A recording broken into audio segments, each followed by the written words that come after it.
Hola, hijas, hijos e hijes Internet. Bienvenidos al tercer episodio de nuestra serie Resistencia Colectiva Defendiendo la Privacidad Digital, en la que buscamos reflexionar sobre la importancia de entender cómo funcionan las plataformas digitales y los incentivos que están detrás de ellas, el rol de la privacidad y la protección de datos personales y algunas acciones que otros países están tomando para garantizar la privacidad de la información y la protección de derechos digitales. Hola, Luisa, ¿cómo estás?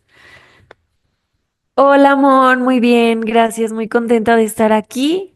Ya vamos en nuestro tercer episodio de esta serie y les queremos recordar que este episodio del podcast de Hijas de Internet ha sido elaborado con el apoyo financiero de la Unión Europea y en colaboración con Artículo 19, Oficina Regional para México y Centroamérica. Su contenido es responsabilidad exclusiva de Hijas de Internet y no necesariamente refleja los puntos de vista de la Unión Europea. Y bueno, pues en los episodios anteriores exploramos el impacto del capitalismo de vigilancia en nuestras vidas digitales y en el episodio anterior, junto con Eris, analizamos diferentes modelos de gobernanza de las plataformas digitales en distintos países del mundo, en regiones como Asia, Europa y Estados Unidos. Hoy nos centraremos en Latinoamérica, en particular en Brasil, un país que ha tomado medidas firmes y para algunas personas incluso podrían ser tomadas como controversiales frente al poder de las plataformas tecnológicas. Para ello, estamos muy contentas porque está con nosotras Camila Leite. Ella es coordinadora del programa de telecomunicaciones y derechos digitales del Instituto de Defensa de Consumidores. Y bienvenida, Cami. ¿Nos puedes contar un poco sobre ti? Muchas gracias, Mon. Muchas gracias, Luisa. Es un gusto estar acá. Gracias por la invitación de una persona extranjera para hablar un poquito de sí, temas controversiales de Brasil. Pero bueno, cuento un poco sobre mí. Yo soy brasileña, como se puede escuchar por mi acento. Yo soy abogada, trabajo en IDEC. IDEC no es una organización gubernamental, sino que una ONG, una organización sin fines lucrativos, independiente de partidos, de empresas. Y buscamos siempre proteger a los consumidores, incluso en temas digitales, trabajando desde privacidad, inteligencia artificial. Y uno de nuestros enfoques incluso es la lucha contra los abusos de monopolios digitales. Y creo que ese sea un tema central y fundacional a grandes problemas que hablamos en el mundo digital. Y bueno, fuera de eso, estoy también en mi doctorado en esos temas de regulación de plataformas digitales. Y a nivel personal soy Scorpio y me encanta viajar. Cami, muchísimas gracias por estar aquí, por aceptar la invitación. Creemos que es la persona indicada para hablar de este tema, porque justo como contexto y de por qué estamos interesadas en abordar la perspectiva de Brasil, del caso Brasil, es esta controversia que hubo entre X antes Twitter, que bueno, en esta serie de podcast quedamos con Eris de que le íbamos a llamar Twitter, vamos a resistir llamarle X.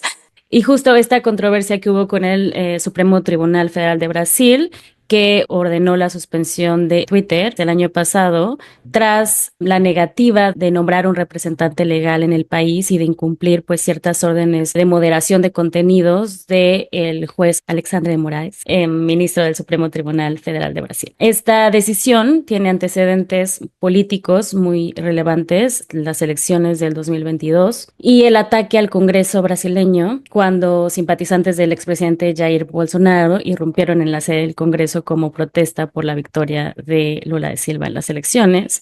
Y bueno, estos eventos intensificaron el escrutinio hacia las plataformas digitales y justo levantaron pues toda una discusión sobre su papel en la proliferación de desinformación y de discursos de odio y motivaron estas órdenes de moderación de contenidos. Y en abril de 2024 empezó esta serie de acusaciones entre Musk y el juez Alexandre de Moraes de justo Musk acusaba a Brasil, ¿no?, de censura y anunció que no cumpliría estas decisiones judiciales y la corte en Brasil pues se puso muy dura, ¿no? Y declararon que las actividades de internet pues estaban reguladas en la Constitución y en el marco civil brasileño y que las plataformas digitales tenían que acatarse pues a las regulaciones locales porque las plataformas no son esta tierra sin ley. Y bueno, después de varias discusiones, en octubre de 2024 Twitter fue restablecido tras bloquear cuentas y pues acatar las acciones restricciones que el gobierno brasileño había impuesto. Justamente este caso para nosotras es muy importante porque deja en evidencia, ¿no?, cuál es el papel de los estados para regular las plataformas digitales y cómo pueden imponer incluso sanciones ante ellas. Pero bueno, sin embargo, hay posiciones contrapuestas. Por un lado, hay personas que celebran justo esta decisión y esta firmeza de los gobiernos que puedan tener como este tipo de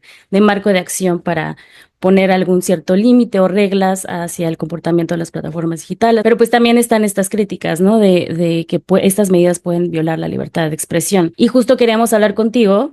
Por favor, dime si en alguna parte del contexto perdimos algo. Y justo conocer tu opinión, ¿no? Si consideras que estas medidas fueron proporcionales y reflexiones después de este caso. Bueno, como buena abogada, creo que no hay una respuesta absoluta. Creo que hay que hacer ponderaciones. Por un lado, tenemos un bloqueo de una plataforma que no es grandemente utilizada por la población brasileña, pero aún así afecta a millones de personas.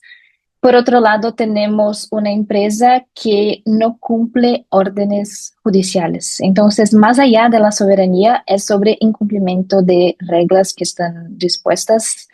Y bueno, si la plataforma actúa en el país, hay que respetarlas. Entonces, es muy difícil pensar en eso. Entonces, les comparto un poco las ponderaciones que creo que son importantes en ese caso. En primer lugar, creo que sea consenso, claramente abusó de alguna manera u otra de legislaciones locales. Y por ese motivo debería empezar a cumplirlas y no estaba cumpliendo. Y no solo no estaba cumpliendo, sino que Musk provocaba el gobierno y el judiciario brasileño públicamente afirmando que no cumpliría órdenes judiciales.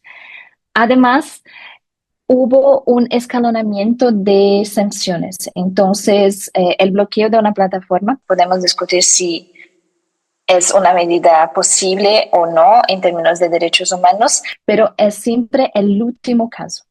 Antes han habido multas, antes han habido otros tipos de notificaciones y eso no funcionó por meses. Lo que pasó, y una cosa que creo que también sea consenso, es que la decisión del judiciario, además de bloquear la plataforma, también tenía la disposición de penalizar personas caso intenten utilizar esa plataforma. A ver, una cosa es intentar hacer con que la plataforma cumpla la decisión. Otras cosas es directamente poner los usuarios en centro para que no intenten utilizar, por ejemplo, VPNs, que son formas de acceder a la plataforma de manera diferente. Eso absolutamente es, en mi posición fue incorrecto y en algún momento sí fue revertida esta parte de la decisión. Creo que en el escalonamiento de sanciones, una otra cosa que el judiciario podría haber hecho antes sería el congelamiento de cuentas de Starlink, que al final fue la medida más efectiva.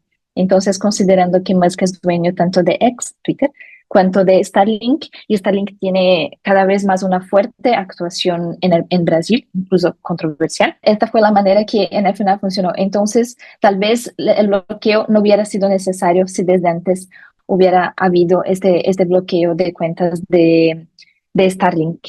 Pero una reflexión que también les comparto es que libertad de expresión es central para derechos humanos, pero no podemos también limitar la libertad de expresión a libertad de expresión en una plataforma y una plataforma que no está cumpliendo y creando un ambiente que sea de verdad respetuoso a libertad de expresión y derechos humanos.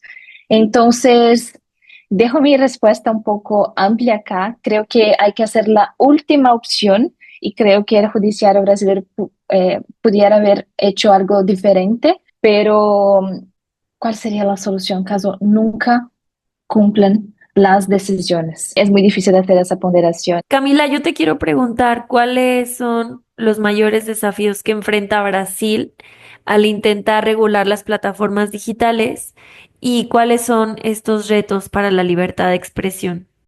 Son muchos, no solo en libertad de expresión, sino que en derechos humanos en general. Entonces, el primer punto de desafío sería cómo equilibrar la protección de la libertad de expresión, pero también controlar los abusos en que la gente utiliza libertad de expresión. Y voy a ser un poco más clara. La extrema derecha brasileña tiene utilizado la bandera, el eslogan de libertad de expresión para cometer diversos abusos e influir negativamente en la narrativa pública con mucha desinformación y como estrategia política para la deslegitimación incluso de la democracia. Entonces, creo que sea central que tengamos regulaciones que reafirmen la libertad de expresión, pero hay un contexto que no podemos dejar de lado, tenemos que tener atención. Entonces, la libertad de expresión como central, pero con mucha atención en cómo protegerla.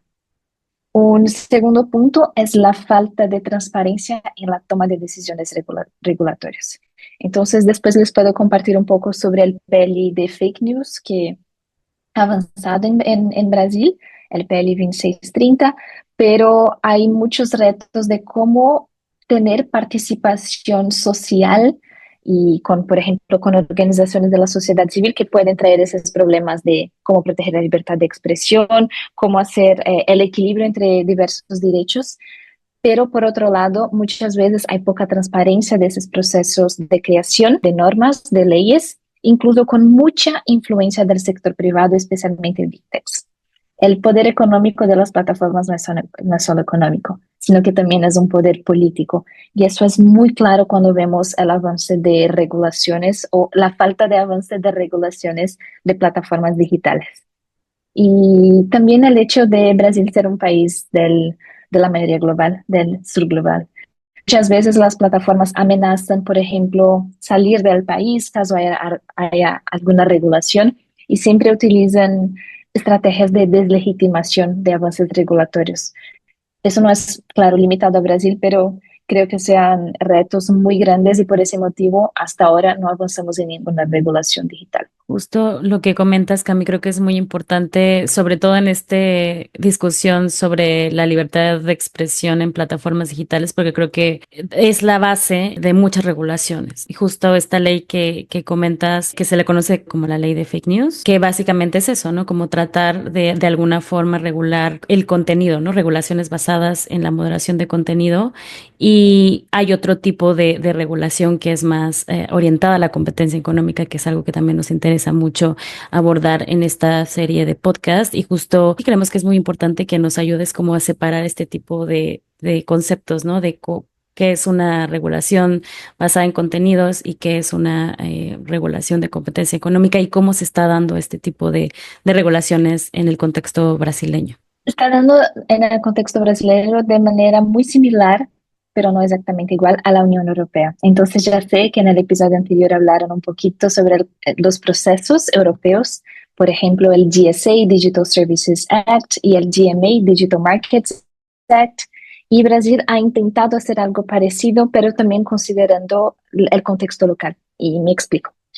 Primero, considerando que hemos tenido un gran problema de desinformación, especialmente en el periodo electoral, en el periodo de la elección de Jair Bolsonaro versus Lula, entonces 2017-18, eso fue una grande discusión y Brasil sintió la necesidad de tener leyes más directamente que traigan una más grande transparencia de las plataformas digitales en los procesos de moderación de contenido y de protección de los usuarios, intentando equilibrar la libertad de expresión, pero también la protección de otros derechos que están dispuestos en la Constitución Federal brasileña, como la protección del Estado Democrático de Derecho. Y este fue un proceso y este PL de fake news, PL 2630, fue una grande discusión desde 2020 por algunos años y también de manera muy controversial, especialmente en dos puntos.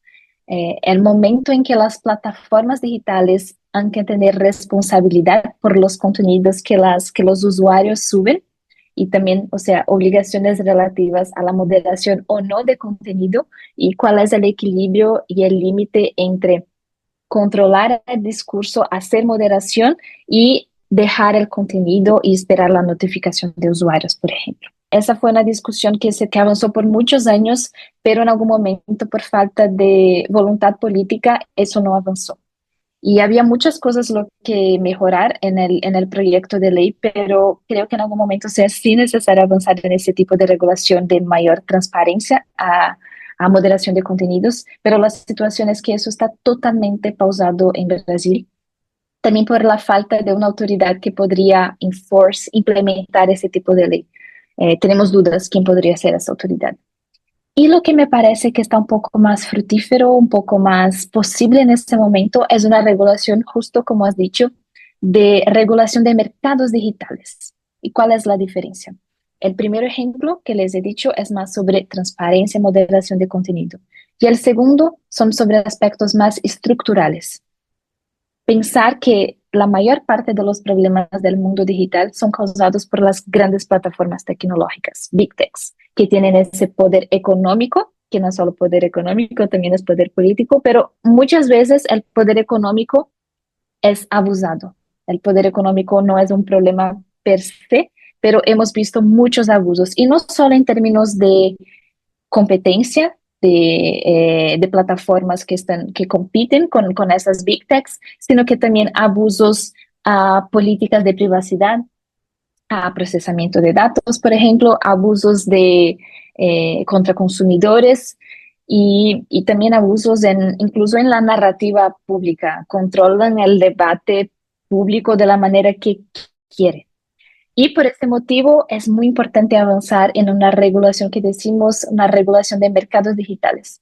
Y te les puedo compartir un poco más de detalle. Hemos tenido un proyecto de ley sobre ese tema desde 2022, no avanzó mucho, pero un facto curioso, un hecho curioso es que el gobierno brasileño, y no solo el legislativo, ahora tiene como prioridad avanzar en este tipo de regulación, porque parece haber un poco más de voluntad política en hacer algún tipo de regulación contra plataformas, y sabiendo que es muy difícil pensar en este lado de moderación de contenidos. Son muchos derechos a balancear. Entonces, el Ministerio de Economía brasileño publicó hace 2 meses un report, un relatorio de 100 páginas analizando posibilidades de avances de regulación económica de plataformas digitales. Ha hecho una consultación pública, ha hecho un benchmarking internacional, o sea, comparación con otras legislaciones, y está por presentar un proyecto de ley en Brasil. Entonces, creo que eso sea muy importante e incluso más interesante en ese momento, que es atacar el problema por la raíz, por la origen. Muchos de los problemas del mundo digital es un problema de abuso de poder económico. Y eso una regulación puede hacer de manera complementar a lo que una autoridad de competencia ya lo hace. Camila, muchas gracias. Gracias por dejarlo así de claro, este tema de que no solo estamos hablando de un poder económico, también de un poder político de las Big Tech. Cami, pues como hemos platicado en el episodio anterior, Brasil es parte de los BRICS, ¿no? Un bloque que ha priorizado la soberanía digital y la competencia económica como pilares de su agenda. ¿Crees que este enfoque podría servir como modelo para América Latina?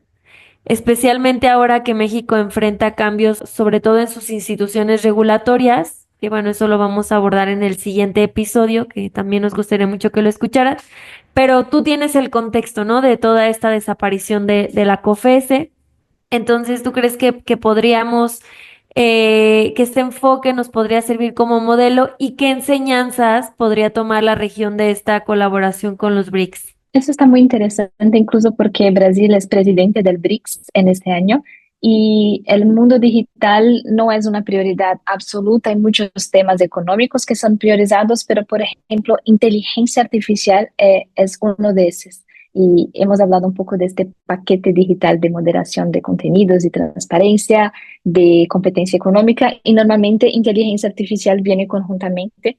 Y en Brasil tenemos ese proceso de discusión también. Entonces digo eso porque si los BRICS están atentos a ese movimiento global de regulación, y creo que los BRICS sean países que están bien posicionados para tener una visión no solo alineada a los Estados Unidos, no solo alineada a la Europa, no solo alineada a la China, como las grandes jurisdicciones que hacen regulaciones digitales. Creo que pueden ser, sí, países que hacen un liderazgo global de regulación. No digo que sea fácil, no digo que sea perfecto, pero creo que sí, son países económicamente fuertes, con grande mercado. Y hablando en esto sobre ser un grande mercado, creo que sea algo importante en compartir la experiencia de Brasil con el resto de Latinoamérica. Tenemos que hacer una diferenciación que desafortunadamente, o afortunadamente para Brasil, pero desafortunadamente para otros países latinoamericanos, Brasil tiene una fuerza, un poder de negociación, una barganha más larga por tenermos un grande mercado. Entonces, si una plataforma nos amenaza salir del país por un intento regulatorio, es muy más difícil para que la plataforma verdaderamente lo haga, porque Brasil tiene 220 millones de personas. Es muy rentable para las plataformas. Y si decimos para otros países latinoamericanos, hagan exactamente igual, creo que no necesariamente eso sea algo que funcione, porque hay que ponderar también un poco cuál es el juego político y los intereses económicos de las plataformas digitales. Pero no digo eso como un desincentivo, digo eso como un contexto para considerar que no necesariamente podemos hacer una transposición de Brasil para otros países de manera igual, así como no podemos hacer eso con Europa en relación a Brasil.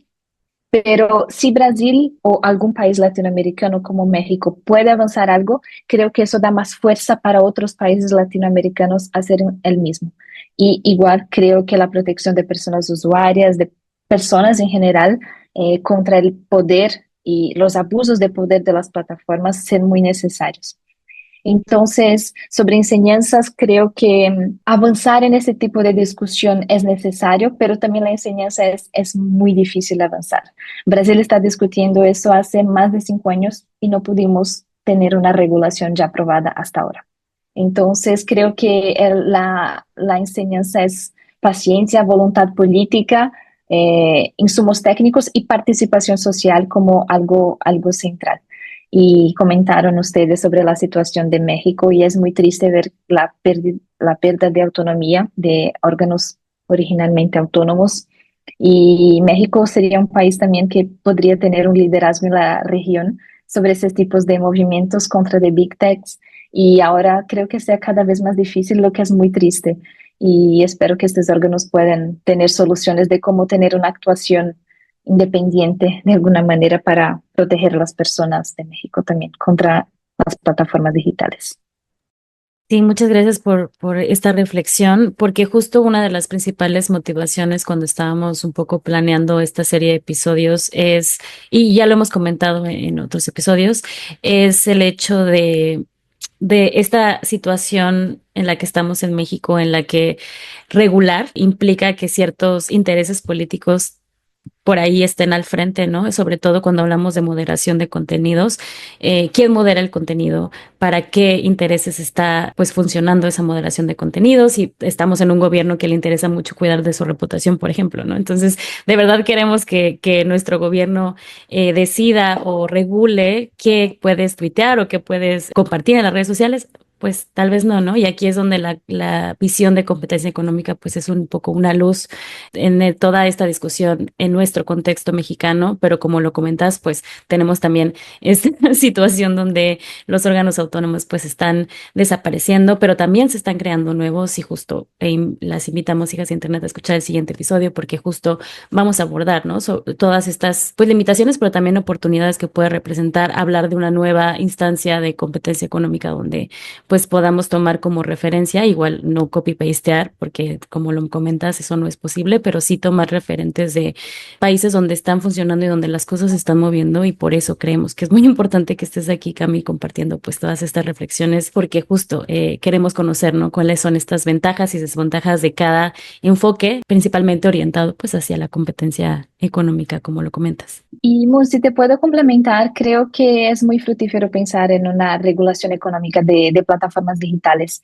Y el abordaje brasileño está interesante porque además de crear una nueva regulación, hay también una propuesta de fortalecer la autoridad de competencia para cambiar algunas normas internas para que puedan ser más efectivas contra abusos de plataformas digitales. Por ejemplo, en casos de competencia económica, decimos, en cada caso creamos una teoría de daño. O sea, analizar concretamente cuál es el problema de competencia económica del caso. Pero tradicionalmente, autoridades de competencia económica tienen una visión muy limitada de cómo construir ese tipo de análisis. Y hay que actualizar, o sea, una autoridad de competencia económica habla sobre carteles y arreglos de precios entre empresas muy tradicionales y también de los mercados digitales. Y falta una actualización de su abordaje, de cómo lidiar con eso. Entonces, justo el Ministerio de Economía está incentivando que la autoridad de competencia actualice eso. ¿Y por qué les comparto eso? porque no necesariamente creo que sea muy importante avanzar en regulaciones, pero creo que también es importante reflexionarnos qué podemos hacer con las leyes actuales para proteger personas contra abusos de plataformas digitales. Hay cosas que pueden ser mejoradas sin cambios legislativos, pero con una actuación un poco más efectiva de autoridades existentes. Entonces, cuando me preguntaste, por ejemplo, sobre lecciones para América Latina, creo que eso sea un punto también, que las autoridades hagan un enforcement efectivo de protección contra las personas y no solo esperen necesarios avances regulatorios, pero no necesitamos limitarnos a eso.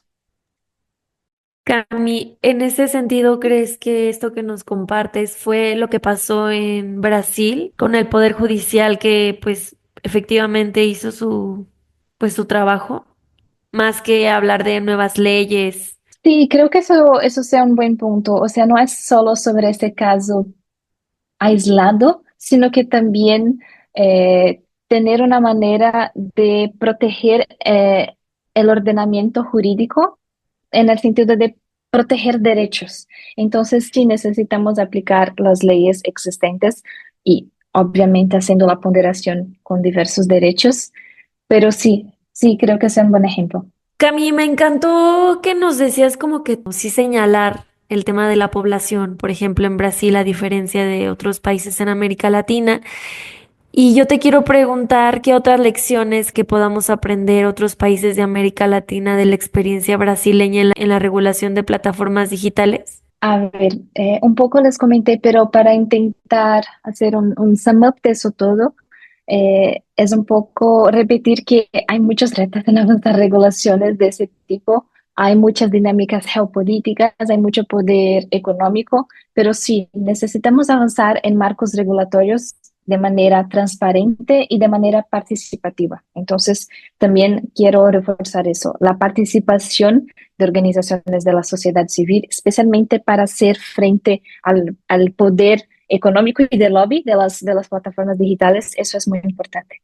Eso de un lado, pero de otro lado, también aplicar leyes que ya son existentes y las autoridades pueden fortalecerse para ser más efectivas en eso. Creo que la oportunidad de regular mercados digitales en contraposición a los retos de hacer el equilibrio de regulación de moderación de contenido es más interesante. Entonces, avanzar en leyes de regulación de mercados digitales, pero sin dejar de pensar también que en un largo plazo necesitamos tener una ley que traiga más transparencia a plataformas digitales.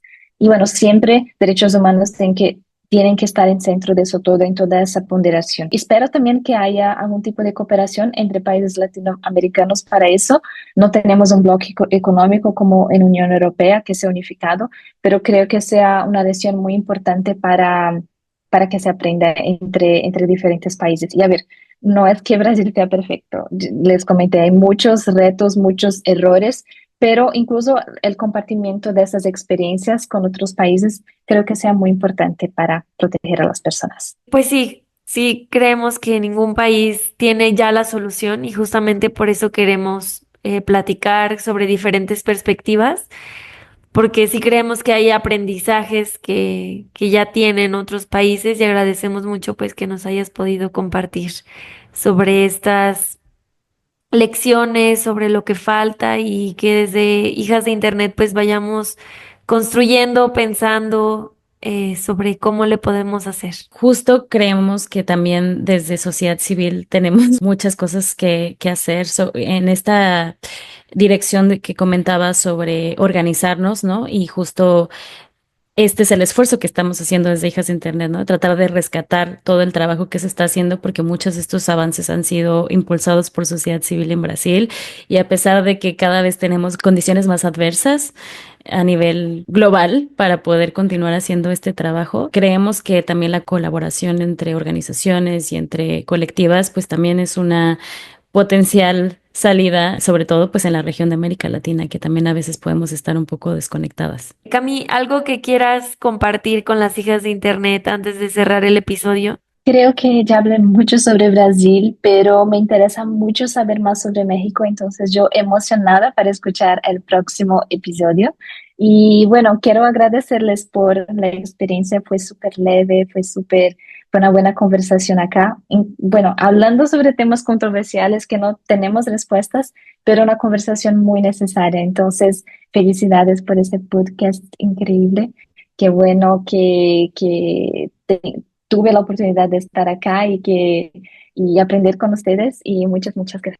Muchas gracias a ti por acompañarnos. El caso de la suspensión de Twitter en Brasil plantea preguntas fundamentales sobre el equilibrio entre la lucha contra la desinformación y la protección de derechos fundamentales como la libertad de expresión. Desde una perspectiva regional, el caso de Brasil también deja lecciones valiosas para América Latina. Su ejemplo refuerza la importancia de contar con marcos legales robustos centrados en la competencia económica. Muchas gracias, Luis, y muchas gracias, Cami, por estar aquí con nosotras y también a ustedes, hijas de Internet, por acompañarnos. Recuerden que si les está gustando esta serie de podcast, denle like a el video si lo están viendo en YouTube o al podcast en Spotify si nos escuchan por Spotify y que nos pueden seguir en todas las redes sociales como @hijas de Internet y en la descripción del podcast pueden encontrar todas las referencias que utilizamos para este programa. Muchas gracias y nos vemos en el siguiente episodio.